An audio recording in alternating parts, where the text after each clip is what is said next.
every moment, you choose how you want to live your life and who you want to be. That is your ultimate power and your inescapable responsibility. You are the master of your reality. It doesn't always feel that way, though. Too often, we believe the awful fictions of our fears, believe our faulty logic and our misguided assumptions. We perpetuate our insecurities and our vanities. We misconceive our strengths and our weaknesses, misconceive success and value. We fail to listen to each other and to our own hearts. How can we take control, creating the lives we want with awareness and accountability? That's the question we tackle in this interview series, Mastering Your Reality. We'll explore the question with remarkable people who clearly have a lot to teach us on the subject. Today's guest is one such person. Professor Andy Molinsky of the Brandeis International Business School has written two phenomenal books, Global Dexterity and Reach. He studies how we get out of our comfort zone, the skill to work outside of our comfort zone, and also the courage to get to that place in the first instance. Professor Molinsky, thank you so much for joining me today. I'm happy to be here. Thanks for having me. So did I do a halfway decent job explaining your work? You want to tell us a little bit more about what you study? Sure. Yeah. So my new book, Reach, is about, it's exactly what you said. It's about acting outside your comfort zone. It's sort of like, I would say, everyday acts of courage in the sense that, we all, in whatever profession we're in, we all face situations that are outside our comfort zones and that we often avoid, like things like, I don't know, making small talk if you're with people you don't know, if you're maybe a shy or introverted person, or speaking up when you're fairly reticent, or pitching and promoting yourself if you're modest, or delivering bad news when you're a people pleaser, as many of us are. And, these situations, we can avoid them, or we can procrastinate and so on. But to achieve our goals, personal, professional goals, these everyday acts of courage are critical. And so what my book's about, and what the framework that I've developed is about, is helping people have the insight and then the courage to be able to actually take the leap and step outside their comfort zones.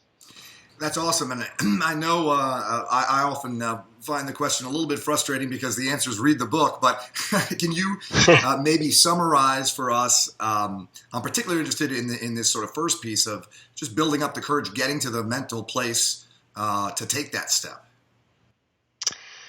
Yeah, so I should say also that I've studied and spoken with people from many, many different professions and walks of life, just to sort of set the stage. So these are managers and executives and entrepreneurs. They're doctors, police officers, rabbis, priests, even a goat farmer, which has an interesting backstory to it.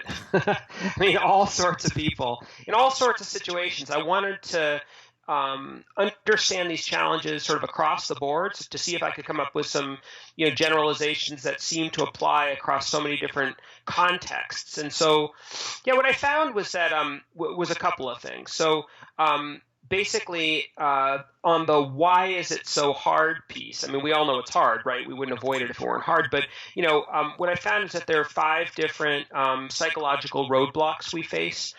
In essence, we are worried that we'll feel inauthentic acting outside our comfort zone. This doesn't feel like me. We're worried about our likability, that people won't like this version of me. We're worried about our competence, which is on display when you're a fish out of water doing something that's outside your comfort zone. You can worry that you'll fall flat on your face, or that you can worry internally how you feel being incompetent, and also that others will see that. Some people feel resentful. Why do I have to do this? Why does this matter so important? I talk to a lot of introverts who say, why can't the quality of my work just stand for itself? Why do I have to make chit chat, and why does that enable me to progress at the firm? And then morality. Some people in certain circumstances face a morality barrier in the sense that they feel that acting outside their comfort zone is, against their ethics. I start the book actually with a story of a young entrepreneur who had to fire her best friend. So, these are roadblocks people face. Yeah. And presumably, there's a role for leaders and managers to improve the performance of their team by encouraging their team to step outside their comfort zone? Yeah, absolutely. So what I found was that what was critical across all these cases for people to be effective was I boiled it down essentially to three different things that I saw successful people were doing. The first was this is either something that people are able to come to on their own, or that managers or leaders could help instill in people that they work with. The first is conviction. You're going off to deliver bad news. You're going off to present. You're going off to make small talk. You're going off to pitch and promote yourself, whatever it might be. Be assertive when you're an unassertive person. You need to have the conviction. You need to have that deep sense of purpose to almost give yourself the psychological permission to act against the grain of your personality. Like when every bone in your body is saying, no, I can't do this. You need that conviction. And that comes from different places for different people. It's a very personal thing, where it comes, it could be the conviction that, a very professional oriented conviction that, you've always wanted to be a leader. You've always wanted to progress up to some role, and in that, you've got to be able to do these things to achieve that goal. For other people, it's very personal. Maybe I know for me, for example, when I'm scared to do something, I have two kids, and I think to myself, gosh, I'm telling my kids they need to be brave. I think dad's got to step up here. So, that conviction could come from there. So, number one is conviction. Number two is customization, which is really interesting. I think this is the most interesting thing I found probably in the book, that you're able to, more than you think, you're able to kind of tweak or adjust situations to make them just that little bit more comfortable. It's sort of like buying a suit. Very few of us buy suits off the rack and they fit perfectly. We have to get the tailor to tweak them a little bit here or there, and you can do that with situations too. And I'll just give you one funny example of this. Sure. I have a student I was talking to the other day who is quite introverted and very socially awkward in social situations, but she really wants to kind of engage with people and meet friends. And it's not a professional situation, but it's sort of an interesting example of customization. So for the longest time, she would go to these get-togethers and just sort of sit in the corner. And she realized, though, there's something she could do about it. And she happens to be a photographer. She loves taking pictures. And so one day she decided to bring a selfie stick to these parties. And it was this awesome prop. She customized, she sort of adjusted the situation a little bit by bringing that selfie stick, and all of a sudden it was the perfect catalyst for her to start conversations. People came over, it broke the ice, she felt more comfortable, she started exchanging emails to send the pictures and so on. So that's a little example, but there are many ways we can customize situations to make them just that little bit more comfortable.